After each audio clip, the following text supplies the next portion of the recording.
Assalamualaikum warahmatullahi wabarakatuh. Perkenalkan, nama saya Nur Syafa'ah Kusuma Putri dengan NIM 2020-53045 dari kelas B. Di sini saya akan mempresentasikan materi tentang tinjauan literatur atau tinjauan pustaka. Tinjauan atau penelusuran literatur atau pustaka studi literatur. Di sini kita akan membahas tentang pengertian atau konsep, fungsi, manfaat, dan tujuan. Yang pertama, penelusuran pustaka.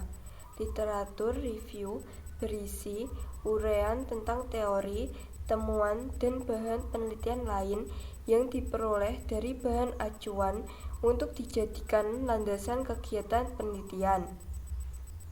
Uraian dalam literatur review ini diarahkan untuk menyusun kerangka pemikiran yang jelas tentang pemecahan masalah yang sudah diuraikan dalam perumusan masalah. Penelusuran pustaka berguna untuk menghindarkan duplikasi dan pelaksanaan penelitian sehingga akan dapat diketahui penelitian yang pernah dilakukan. Cara mendapatkan literatur dengan membaca, memahami, mengkritik, dan mereview literatur dari berbagai macam sumber. Tinjauan literatur sangat penting perannya dalam membuat suatu tulisan ataupun karangan ilmiah, di mana tinjauan literatur memberikan ide dan tujuan tentang topik penelitian yang akan dilakukan.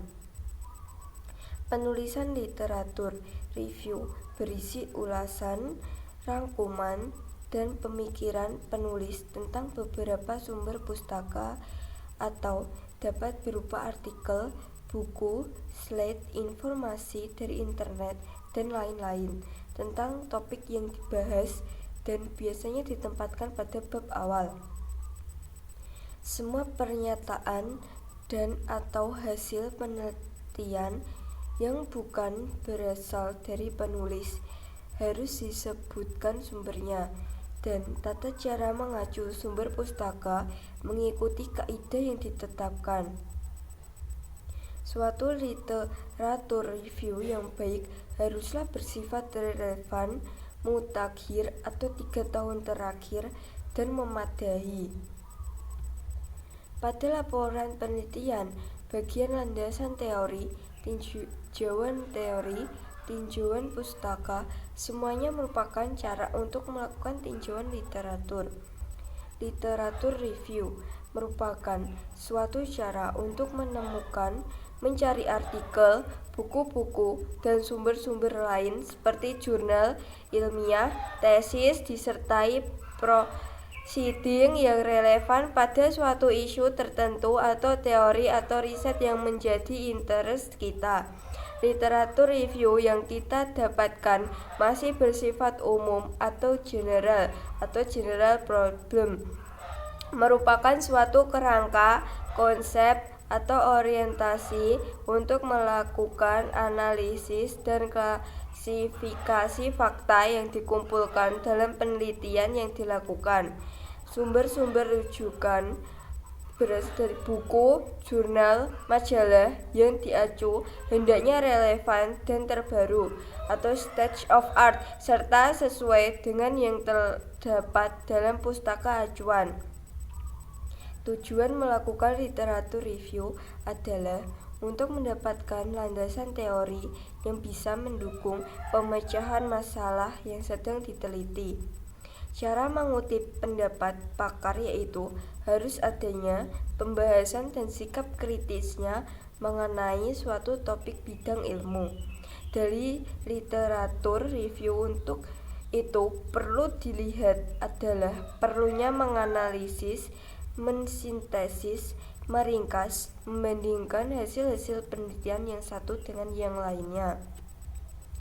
Literatur review membantu peneliti dalam pencarian tujuan serta membantu dalam menguraikan bagaimana penelitian tersebut dilaksanakan.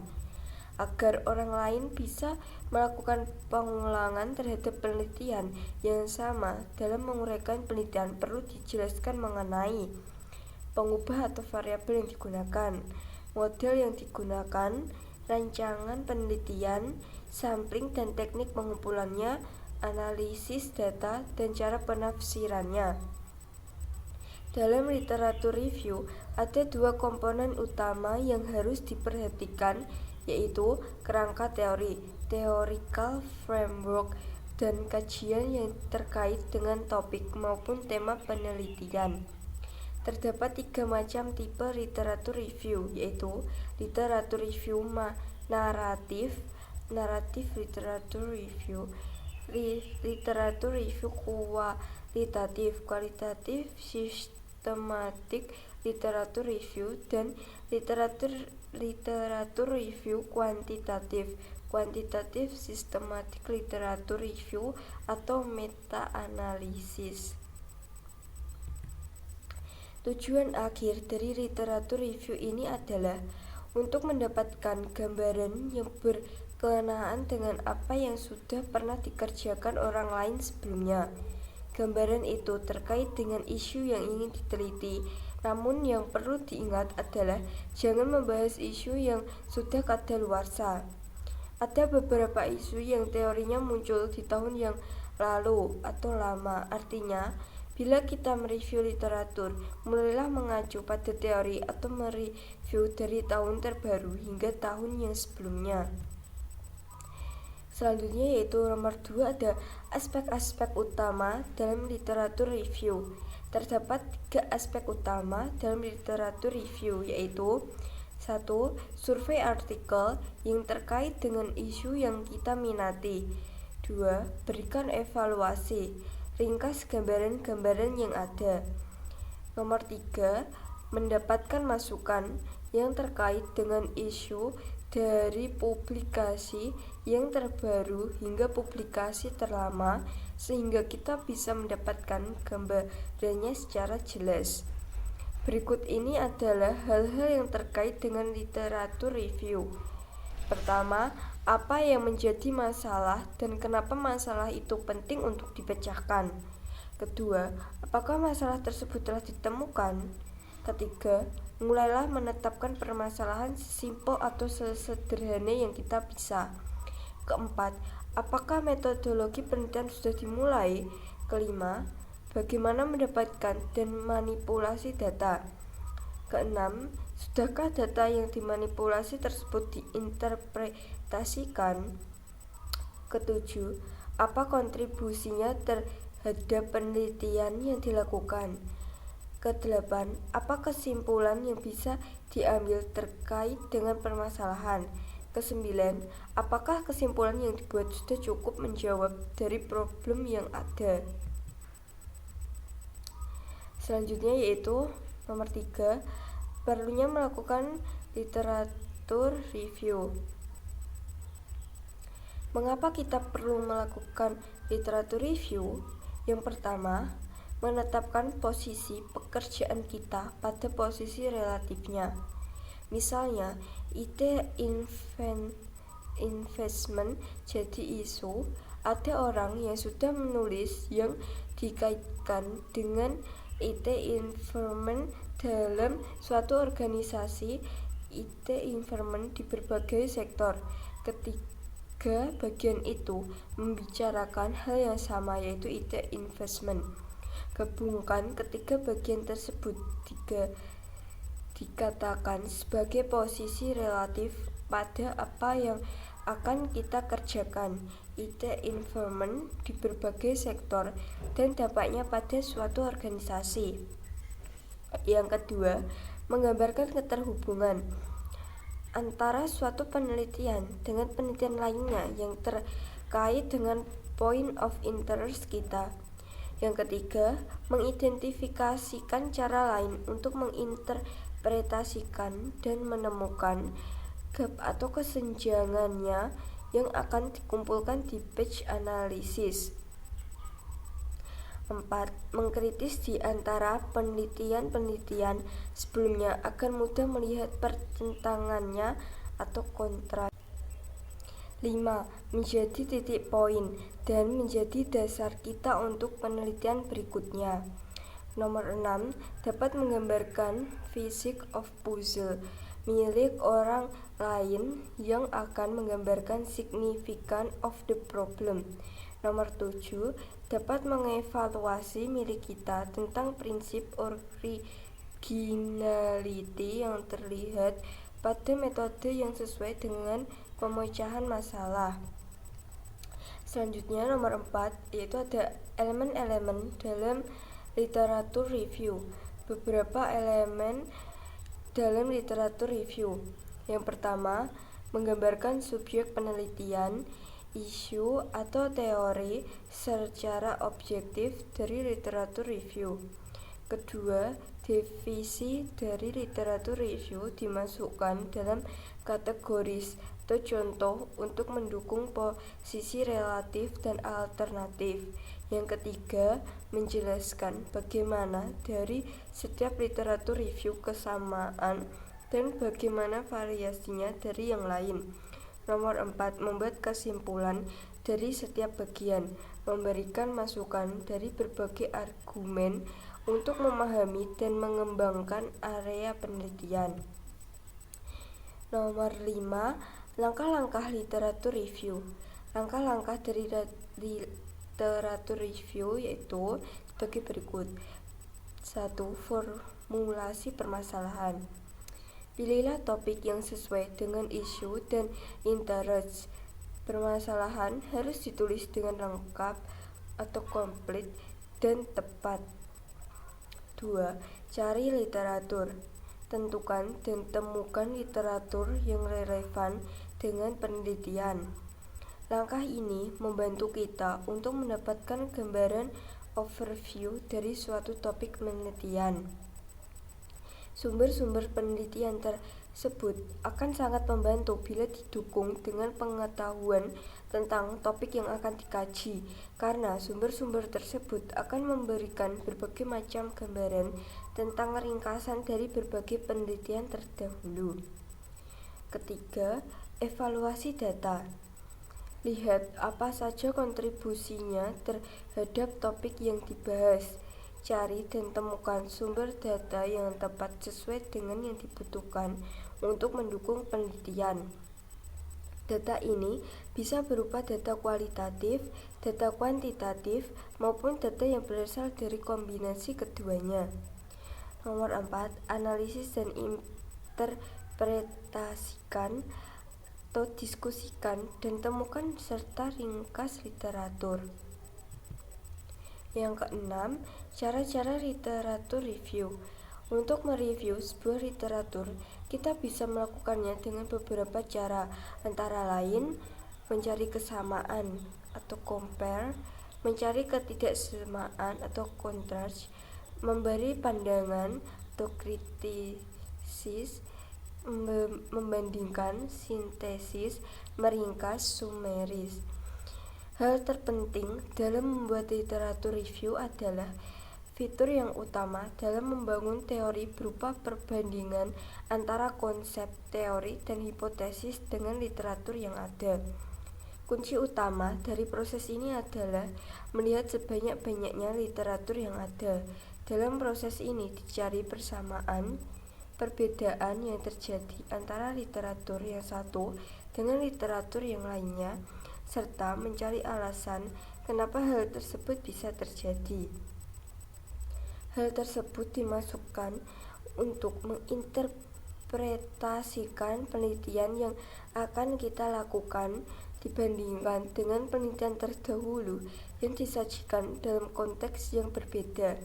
Yang terpenting adalah setiap bahan pustaka yang diambil sebagai literatur harus dicantumkan sumbernya dalam daftar pustaka atau bibliografi. Yang ketujuh yaitu sumber literatur review. Sumber-sumber literatur review dapat berasal dari 1. Paper yang dipublikasikan dalam jurnal nasional dan internasional. Jurnal biasanya digunakan sebagai bahan sitiran utama dalam penelitian karena jurnal memuat suatu informasi baru yang bersifat spesifik dan terfokus pada pemecahan masalah pada suatu topik penelitian. Tesis merupakan penulisan ilmiah yang sifatnya mendalam dan mengungkapkan suatu pengetahuan baru yang diperoleh melalui penelitian. Yang ketiga, disertasi merupakan penulisan ilmiah tingkat tinggi yang biasanya ditulis untuk mendapatkan gelar doktor yang berisi fakta berupa penemuan dari penulis itu sendiri berdasarkan metode dan analisis yang dapat dipertahankan kebenarannya. Keempat, paper dari hasil-hasil konferensi biasanya disebut dengan proceeding baik tingkat nasional dan internasional. Kelima, majalah, pamflet, clipping. Majalah ilmiah merupakan sumber publikasi yang biasanya berupa teori, penemuan baru, maupun berupa materi-materi yang sedang populer dibicarakan dan diteliti. Biasanya, materi yang disajikan dalam makalah tidak terdapat dalam buku. Majalah merupakan literatur yang disenangi para peneliti untuk dijadikan sitiran karena frekuensi terbitnya teratur dan cepat sehingga artikel yang dimuat cukup mutakhir. Keenam, abstrak hasil penelitian. 7. Proceeding bisa dijadikan sebagai bahan literatur karena ditulis oleh seorang profesor yang telah dipublikasikan. Pengambilan proceeding sebagai bahan literatur bisa memudahkan penelitian karena adanya kolaborasi antara peneliti dengan penulis. Proceeding yang mungkin berada pada satu institusi yang sama. Web. Yang ke-8 ada website yang memuat ilmu komputer, misalnya http://nchat.net.com/cs. Selanjutnya nomor 8 yaitu ada hierarki literatur dan siklus penelitian akademik. Yang pertama, siklus penelitian, the academic research cycle. Di sini ada collaboration. Yang pertama, identification of knowledge, undertaking literature review using peer-reviewed sources. Yang kedua, creation of knowledge, be professional research, usually behind closed door. Selanjutnya, nomor 3, quality assurance of knowledge, peer review, filter the best for publication. Yang terakhir, keempat, dissemination of knowledge, publication, presentation at conferences. Selanjutnya yaitu hierarki penentuan literatur berdasarkan ide. Yang pertama ada ide, research, discussion, primary literature, conferences, preprints, journal, article, secondary literature, index and abstract, review articles, book. Yang terakhir tertiary literature, handbook, encyclopedias, textbooks, dictionaries, books. Yang ke-9 yaitu ada citasi atau penyitiran. Sekian materi yang bisa saya sampaikan. Bila ada salah kata, saya mohon maaf. Wassalamualaikum warahmatullahi wabarakatuh.